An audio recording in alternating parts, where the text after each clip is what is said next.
And a very pleasant good afternoon, Gabe Farias and Dr. Agustin Cornejo. It is our very first video podcast, Beyond the Mirror. This is a part of the ACE Plastic Surgery TV YouTube channel that we've got for you. But you can catch us on all kinds of platforms, including TikTok and why not? You got this beautiful face here. Like Dr. Cornejo, thank you so very much for setting this up, for setting up a practice, for making an investment here in the state of Texas, creating jobs, but also helping people. I mean, this is a service that you do. Talk about how you got into plastic surgery.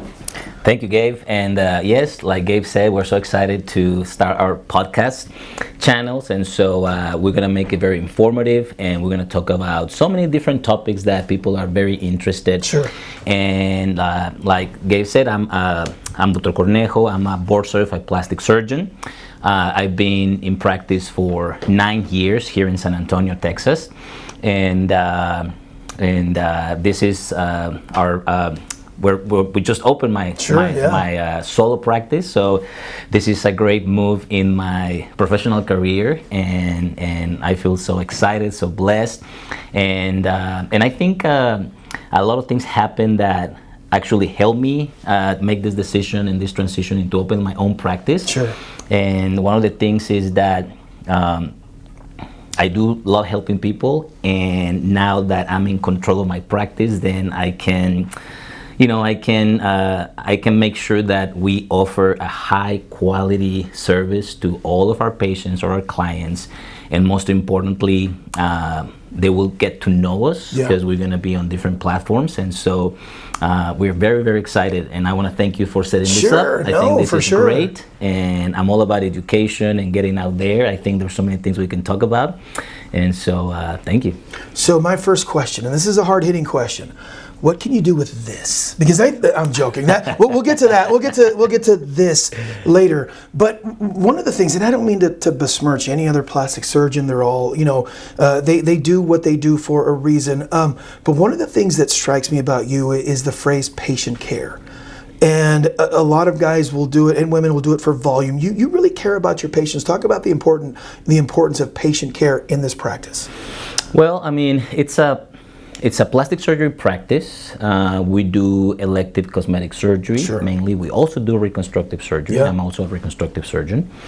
And when you something I learned very early in my career is that whenever you put the patient first, and you take care of your patients, and you do everything is in your hands and in your potential to help that patient, then that's the most important thing. There is so many things that we worry about every day. Running a practice I'm still learning, but I can tell you there's so many things that I have to be aware of and I have to worry about. But whenever I make it easy for myself, whenever I put my patients first, then I know that if I take care of my patients and I do the best thing for them, everything else will fall into place. And it's almost like saying, if you do the right thing, then that's the right thing to do. Sure. And so that's my my approach, and that's just how I conduct business. That's how I treat my patients, and so that has worked great for me. Because typically patients are very grateful, and that's really what brings me joy. What does somebody need to go through? What are the steps people need to go through when they want to select a plastic surgeon, in your estimation? So that's a great question. Nowadays, as everybody's aware, plastic surgery is very popular. Sure. Okay, and there are very many plastic surgeons, and it's almost like a lot of people wants to be plastic surgeon. And so here are the things to consider is there's different ways to do your plastic surgery training or get your plastic surgery experience. The best, there's different ways here in Texas, in the United States, that people can do plastic surgery. Okay. And so in my experience, I did 5 years of training, and then I did a subspecialty in plastic and reconstructive surgery. Some people call it another residency, some people call it fellowship, but anyways, I went ahead and did 3 additional years of plastic and reconstructive surgery. I went to Duke University. That's one of the best programs in the country, and I am so happy that I had that opportunity. I really took advantage of it. It was great. And so after 8 years of training, I started my practice, and then I became certified by the American Board of Plastic Surgery. Wow. And this is important because the American Board of Plastic Surgery is one of the most strict boards on any specialty. In order to get certified, you go through a very, very complex process, okay? And just to give you an idea, not everybody can actually sit down for the exam. Wow. Okay, you finish your training, you're board eligible, and then you go through a period of a case collection. So you have to collect at least, you have to have at least 50 cases in different areas of the body, at least, okay? So they can pick the cases, select 5 of them, and then once they approve all your really your paperwork and your cases, because you have to do a very specific report, okay, on these cases. And so once they like that, then and you pass your written test, of course, they give you the opportunity to sit down and take the board. It's very stressful. You talk to really elite educators in plastic surgery. And so once you pass that examination, then you become board certified by the American Board of Plastic Surgery. So that's important because nowadays you don't have to be board certified, or you don't have to be board eligible. Okay. Which means that, let's say somebody can go through a general surgery residency, for instance, and then they can do training outside of really, they can do additional training and they can get certified by other boards, okay? There's boards of cosmetic surgery, and there's other boards that will take your money, they will give you a certificate, and then you can call yourself a board certified surgeon, okay? You can, a board certified surgeon. And so, or a cosmetic surgeon, okay? And that's a very important distinction because the training and the experience is different, okay? And it's all about the training and it's all about the experience. And so I think patients that are looking for a plastic surgeon, they have to be aware of this. Sure. And I'm not saying that there are not capable surgeons that are not board certified, okay, but I think it is very important to make that distinction, okay? Gotcha. Everybody knows you do augmentations. Everybody knows you do the mommy makeovers. What are some of the other things that you guys provide, some of the services you provide here at Ace Plastic Surgery? So we do all kinds of cosmetic surgery, from head to toe. Okay. I'll start with the face. We do all kinds of facial plastic surgery. We do eyelid surgery, nose jobs, facial, facelift, neck lifts, rejuvenation. You just listed like 5 things that could happen to my face, like right now. Hey, all in one sentence. We do it all. We do it all. Yes. Okay. Yes, we do it all. Can you get rid of my sleepy eyes? Can you do that? We could. Oh, what? Really? Yes, you say that really? We could. I love the smile as you say that. But talk about the micro needling. I heard that you guys are doing that here. Gotcha. Well, since I do facial rejuvenation. Okay. Okay. I always like to talk about the face as a unit. Yeah. And you have skin, you have fat pads, you have your structures, right? And so here at Ace Plastic Surgery, we not only offer plastic surgery. A lot of the times, patients come in thinking they want just plastic surgery to feel younger and get rejuvenated. But here, my approach is a thorough approach where we'll take care of your skin, which is your envelope, is the first thing that people see. Mm-hmm. So we do have microneedling. We have different machines to do facial work. We have an esthetician that is dedicated for skincare. We work with different companies, with different line of products. And so we have all the tools to be able to give you a healthy skin. That's the first thing, right? So one of those things is microneedling, which is we use the Dermapen, which is a great It's a great tool for microneedling, and basically it helps you like infuse really high quality medical grade products so for your skin to be healthy. And so that's just one of the things that we offer. But again, when I said that we treat the face as a unit, so we can offer you a skincare, Sure. we can replace your volume because people loses volume as they age. Okay. And we can use all kinds of fillers, okay? And then we can repair your structures, like if you need surgery. So we are like a one-stop shop for people that are interested in just looking, just rejuvenated. Sure. So I had a question the other day from an individual who's a client of ours, and she asked two questions. It was actually, number one, do you guys do mommy makeovers? That's an easy, absolute yes. But she also asked if you guys take care credit. What are some of the ways that people can creatively finance some of the procedures that they have? Care credit is one, I believe Cherry is another. What are some of the ways they can pay besides writing a check? Yes, of course. So one of the most common procedures I do is mommy makeovers. Okay. And so mommy makeover entails breast surgery or abdominal surgery, like a tummy tuck, and then a breast augmentation. That's kind of the most common thing. Sometimes you can add liposuction, a lift, fat transfer. So you can start calling like a super mommy makeover. But basically, mommy makeover is we take care of your breast and your belly, especially after babies. That's a common thing to do, and just I think these patients feel great, and it's a great way to help them. And one of the things that you mentioned is financing. We do use different third lending companies. One of them is CareCredit. We use Patient 5. We use Cherry, and those are our main companies that we work with. And it is great because most people actually use some sort of financing. Okay. And nowadays, financing has become very competitive. And that is a good thing for the consumer. For sure. Because now, like I tell you, CareCredit is great. We use it. We take it. It's a credit card. So it's a hard check on your credit score. Yeah. So you kind of have to have a good credit score and qualify. It's like you're going to buy a car.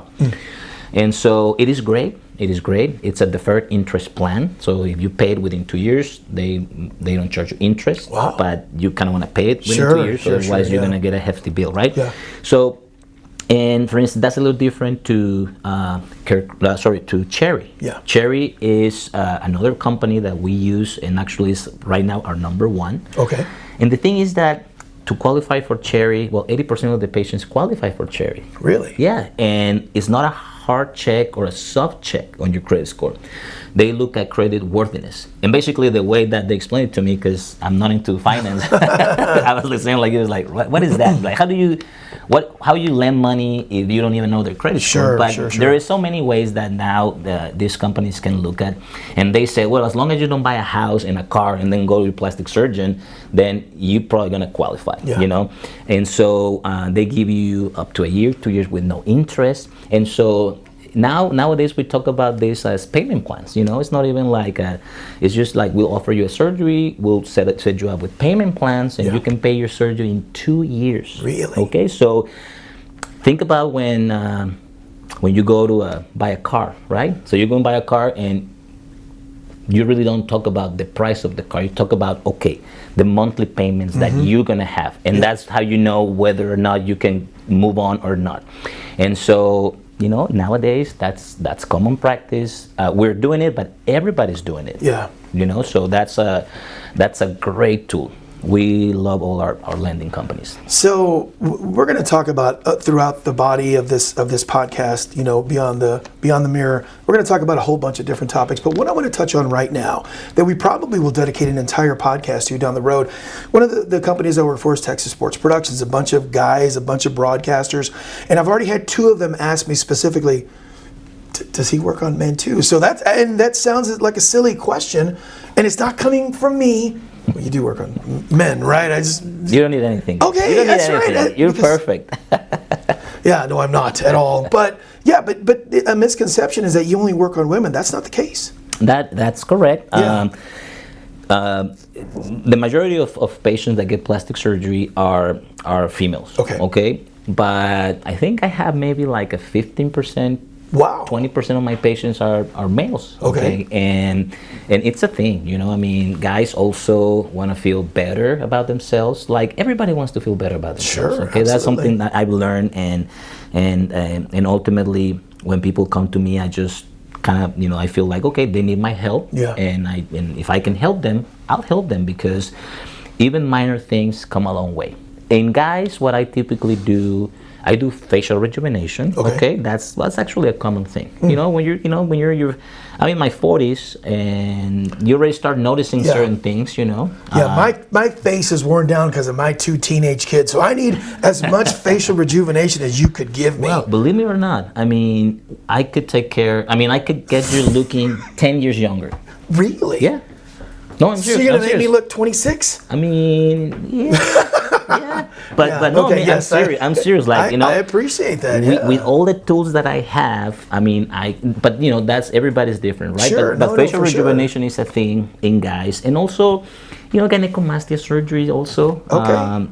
That's very common. Some patients are really bothered by it. What was that again? Gynecomastia is like men boobs.